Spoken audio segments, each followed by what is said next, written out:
You're listening to the Chapter a Day Bible Study. I'm John Stange, and today we're in Joshua 22. The eastern tribes build an altar near the Jordan River.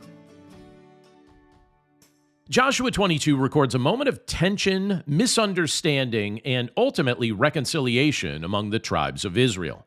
It's a chapter that gives us a powerful reminder that God's people are called to unity, faithfulness, and worship that's centered on Him alone. It also points us toward Jesus, who reconciles divided people and secures our place in the family of God. The chapter begins with Joshua commending the tribes of Reuben, Gad, and the half-tribe of Manasseh.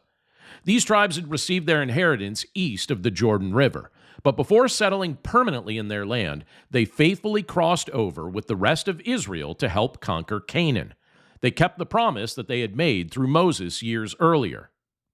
In verse 2, Joshua told them, "You have kept all that Moses, the servant of the Lord, commanded you, and have obeyed my voice in all that I have commanded you." That's a meaningful statement. These tribes had spent years fighting alongside their brothers, even though their own families and homes were waiting for them on the other side of the Jordan. Their actions demonstrated loyalty and patience and sacrificial commitment to the unity of God's people. Before sending them home, Joshua urged them to remain spiritually faithful. In verse 5 we read, "Only be very careful to observe the commandment and the law that Moses, the servant of the Lord, commanded you, to love the Lord your God, and to walk in all His ways, and to keep His commandments, and to cling to Him, and to serve Him with all your heart and with all your soul." Joshua didn't merely congratulate them for military success. His deepest concern was their relationship with the Lord. Victory in battle meant little if their hearts drifted away from God.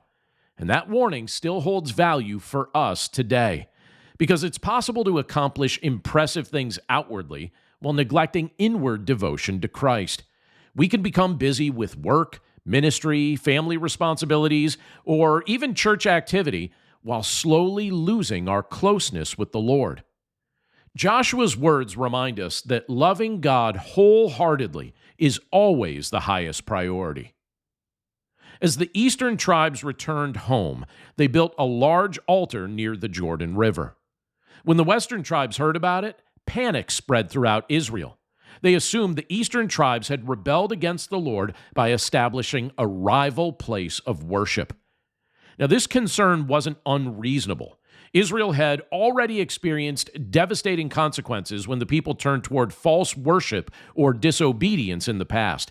The western tribes remembered the sin at Peor and the judgment that followed. They feared that rebellion by one group would bring God's discipline on the entire nation. So they prepared for war. But thankfully, before attacking, they first sent a delegation led by Phinehas, the priest, to investigate. This was a wise and godly step. Instead of immediately acting on assumptions, they sought understanding. When confronted, the eastern tribes explained that the altar was never intended for sacrifices. It was meant to serve as a witness between future generations. They said this in verse 24. "No, but we did it from fear that in time to come your children might say to our children, 'What have you to do with the Lord, the God of Israel?'" So their concern was actually spiritual, not rebellious. Because the Jordan River created a natural boundary, they worried that future generations might eventually be excluded from fellowship with the rest of Israel. The altar was designed to testify that they belonged to the same covenant people and worshiped the same God. What a beautiful resolution. A misunderstanding that could have led to civil war became an opportunity for unity and renewed trust. Well, this chapter points us toward Jesus in several meaningful ways. First, Jesus is the one who unites divided people. Sin separates humanity from God, and it often separates people from one another. But Christ came to reconcile. Through His death and resurrection, He creates one family out of people who would otherwise remain divided. The Apostle Paul explained this beautifully in Ephesians chapter 2, verse 14.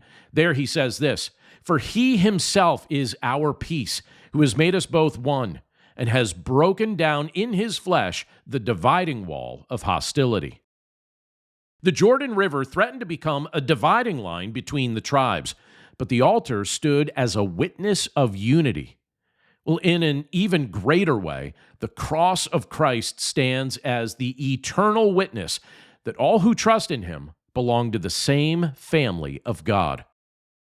Second, the altar itself reminds us that we need a true and lasting mediator between God and man. The misunderstanding arose because Israel rightly understood that worship could not be approached casually or invented according to human preference. God had already established how he was to be worshiped. Under the Old Covenant, sacrifices pointed forward to the ultimate sacrifice Jesus would provide. The book of Hebrews repeatedly teaches that Christ fulfilled what the altar system anticipated. Jesus became both our high priest and our sacrifice. Through him, we have direct access to the Father. Third, Joshua 22 reminds us to pursue peace carefully and humbly. The Western tribes were correct to care deeply about holiness, but it was equally important that they listened before acting. Their willingness to investigate prevented unnecessary destruction. That's an important lesson for believers today. Misunderstandings happen easily. Assumptions spread quickly. Relationships can fracture when people stop communicating graciously.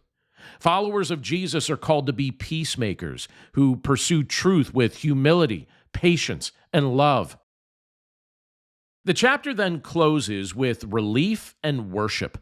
Once the misunderstanding was resolved, the people rejoiced that God had preserved unity among them. That's the kind of unity Christ desires for his church today. Not shallow unity built on ignoring truth, but deep unity grounded in shared faith in him. Joshua 22 reminds us that faithfulness to God and love for his people belong together. As we cling to Christ, trust his finished work, and pursue peace with one another, we become living witnesses that we truly belong to him. Thanks again for listening to today's episode of the Chapter a Day Bible Study. For more resources to help you in your walk with Christ and your understanding of the Bible, please visit my website at BibleStudyHeadquarters.com.